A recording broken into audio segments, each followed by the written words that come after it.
topic is longing for God.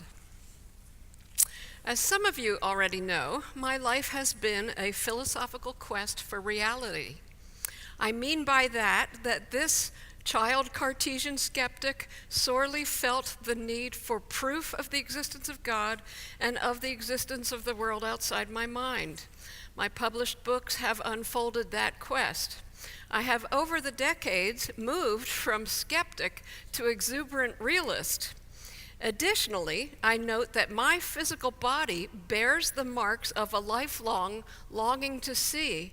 The back of my head is flat, they tell me, because I always wanted to see. I still can't stop loving to see. The window seat for me, always. I think that this all means that my mind has finally caught up with my body and that a forum on the good life has to do with why the back of my head is flat. In any case, finally to have broken through to an exuberant realism, a joyous intoxication with reality, I cannot help but describe the good life in these terms and see myself as having attained the good life. My own life quest may seem eccentric. However, I do believe that we live in a deeply anti-realistic age.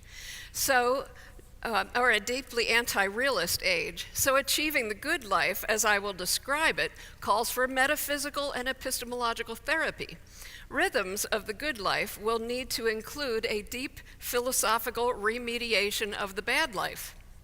I propose that the good life is, at its heart, loving, intimate, epiphanic encounter and communion with the real.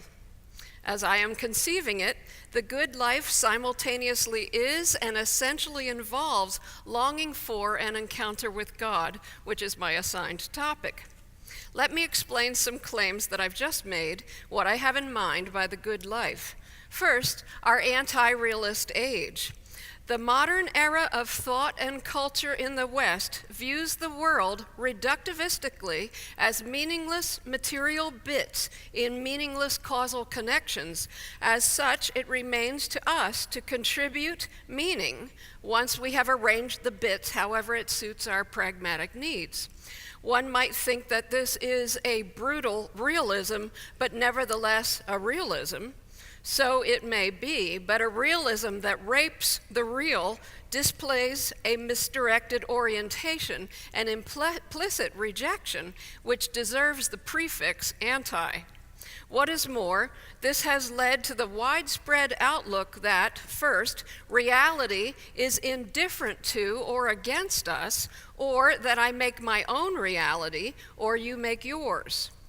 Finally, in our age, we have shifted our focus in knowing to the myriad of conditions and presuppositions which limit our contact with the real, sociological, political, religious, psychological, and so on.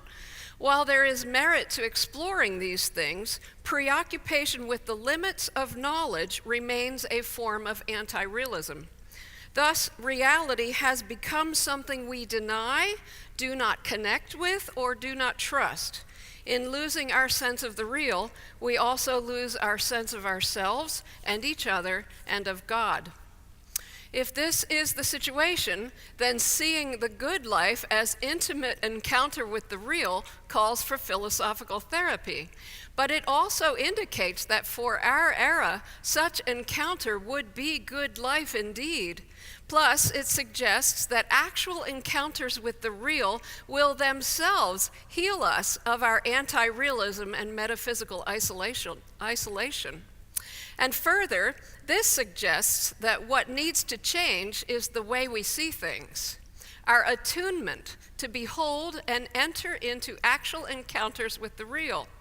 Finally, it suggests that the good life is initiated in a critical sense, not by ourselves and our pursuits, but by reality itself. Having devoted most of my lifelong quest to epistemology, how it is that knowing works so that that real insight and discovery occurs, and therein we make surprising and fecund contact with reality, I'm actually only finally getting around to thinking about the nature of reality itself.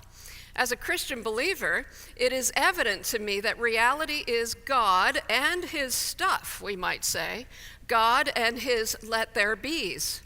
What does this mean to take this seriously? Not, I feel, the matter of evolution or no evolution. It is more the question of ontological status.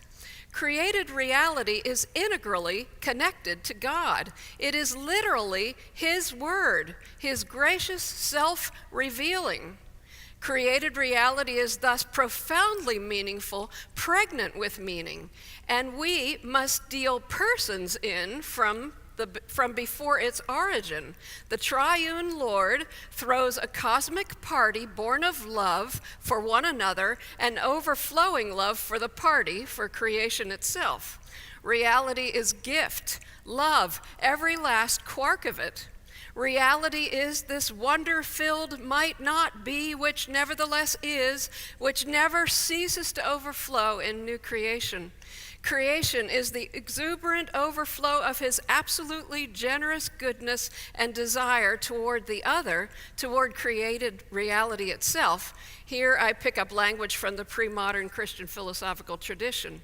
And this includes the implication that we ourselves are a tissue of God's excessive desire, a desire rich enough to render us a tissue of reciprocating desire for God. To be human is to long for God. Reality is generous, superabundant, dynamically creative, and looking for us. How do we know that we have made contact with reality? We find that it was contacting us first. Our communion with the real, the good life, begins with the generous overtures of the real, with the real's pursuit of us. I have much to learn here, but the two key points concern the nature of reality and the nature of humans. Reality is God's desire for the other, including us. We ourselves are desire for God. These desires meet in epiphanic encounter and communion with the real, and the good life, so conceived, is what it is our essential nature to desire and receive, and it just is our longing for God. What do I have in mind by epiphanic encounter and intimate communion with the real? Epiphanic. I have in mind something that is less a status and more an event. Reality shows up, displays itself suddenly, often in beauty, draws me out beyond myself and into its depths. Reality graciously engenders the opening of my eyes in delight and understanding and love as I gesture in response towards it. I'll give examples presently. Encounter. The event is a kind of face-to-face, self and other meetup, as we say. There is a mutuality about it, a mutuality that transforms and dignifies and enhances both. It is an encounter that opens a world of possibilities. Intimate. This event is deeply interpersoned, whether the other is a person or a plant. Accessed in a self-giving mutual indwelling, it requires trust, pledge, regard for the other, consent, surrender. Communion, obviously a binding together, it is free and mutual and does not reduce the other to myself or I to it, him, or her. It also awakens me to attunement with the other. This invites and will require our consent. It invites us into mutual belonging, indwelling, and delight.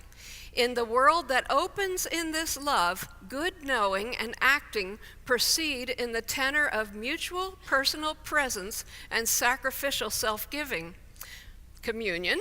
The goal is not achieved nor the relationship terminated in a single epiphany. Encounter with the real opens out into friendship, the continual freshness of the other, according to Phil Rolnick. We find that we have been claimed and have lost our hearts to it, that we will follow it where it leads in loving service, expectant that it will lead us to the endlessly delightful heart of reality. Here are some examples of such epiphanic events. Have you ever witnessed the blooming of a night blooming cereus? The ugly, shy, exotic vine births an odd little bud in an untoward node on the side of the leaf. By the way, I brought 3 cuttings from my night blooming series, so they're free to the first good homes that present themselves. But yes, there they are. So the bud or anything comes out the nodes on the side of the leaf. Isn't that ugly? Look at that. Isn't that wonderful? Okay. Coming on to bloom, it erects, seriously, and its outer sepals start to stand out. You drop your plans for the evening and grab your lawn chair and camera. You sit in front of the bud and wait for the show. As the summer night darkens around you, the most spectacular, huge, exquisitely beautiful bloom gradually opens and fragrances the air. Your heart goes out beyond you to dance in the wonder and beauty of that bloom. You promise to love, honor, and obey that ugly vine till death do you part. You are a scientist in pursuit of understanding a curious physical phenomenon, or a philosopher trying to make sense of the good life, or you are a chemistry student desperately trying to understand redox equations, as I was in high school. You experience a moment of insight, a sudden reconfiguration of the situation that more than solves your puzzlement. It goes well beyond that to solve you somehow, to catch you up into a richer reality that opens out into vistas of possibility. You sense that reality has broken in graciously from on high. This 11th grader could be seen dancing around the chemistry classroom in that moment of epiphany. You are a parent or a grandparent, and you behold the face of your newborn gazing intently on your beaming face. You watch a first, oh, I'm gonna cry, I'm sorry. You watch a first little smile spread across that wee face and are caught up in a rapture of mutual recognition and eternally heart-binding belonging. You are a great artist, such as Makoto Fujimura. You pulverize precious minerals, or you liquidate ashes and brush or drip them across a canvas.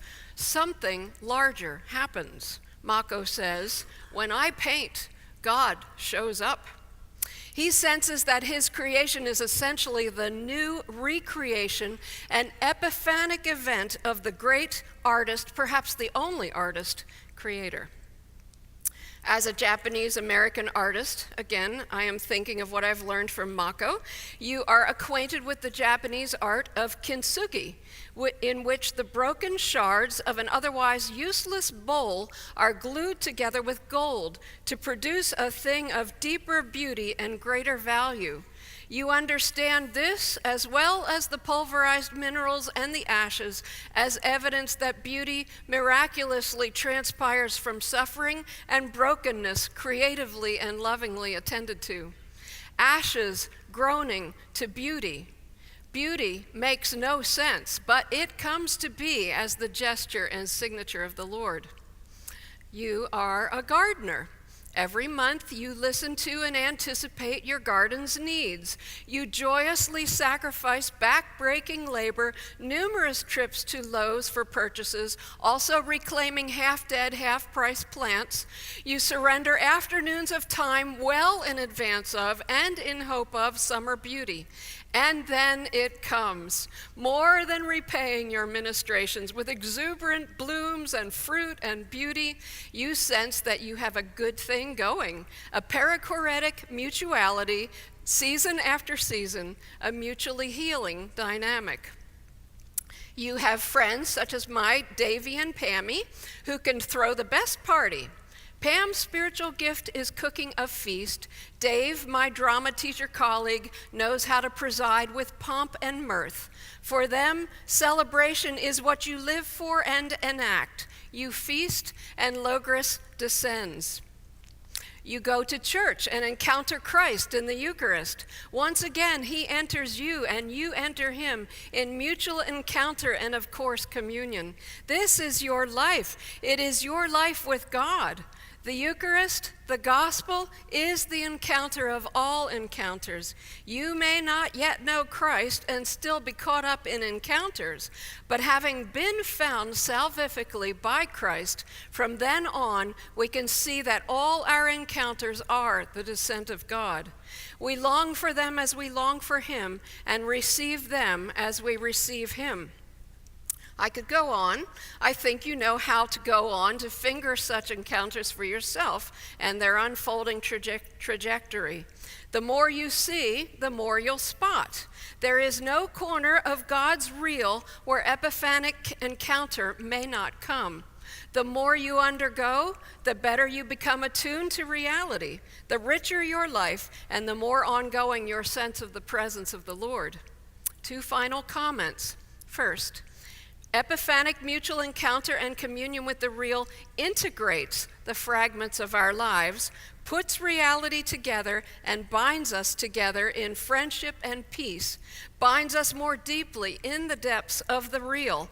Integration, the Gestalt-like phenomenon that catches up the seemingly valueless pieces into a simple transfiguring wholeness, is the orienting movement toward the world characteristic of encounter and communion with the real. Second, the fragments of our lives can include the deep suffering of our lives. People around the world mostly do not have access to the commodities and devices we enjoy.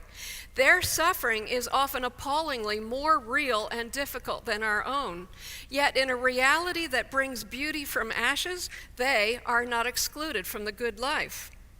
Our own lives are deeply scarred by betrayal, shame, grief, sickness, not to mention the philosophical myopia of modernity that I mentioned at the outset. The good news is that even the wrongs may be redeemed, not erased, transfigured in the gracious descent of the real.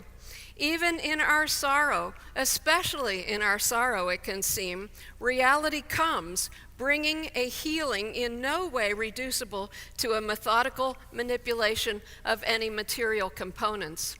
This is the good life, a life into which reality breaks in to find us, bring us into belonging with it, and open us to future prospects. It satisfies our deepest desires. Humans were made to be sought by and to respond to the real in mutual desire. The good life just is to be fully human. This whole dynamic also just is the joyous delight of longing for God. To long for God is to long for the heart of reality and vice versa. We must confess our blindness to his coming, confess our denial of our own desire for him and his real. Reality manifests itself persistently around us. We must consent to open our eyes and see. And that, of course, is why the back of my head is flat. Thank you.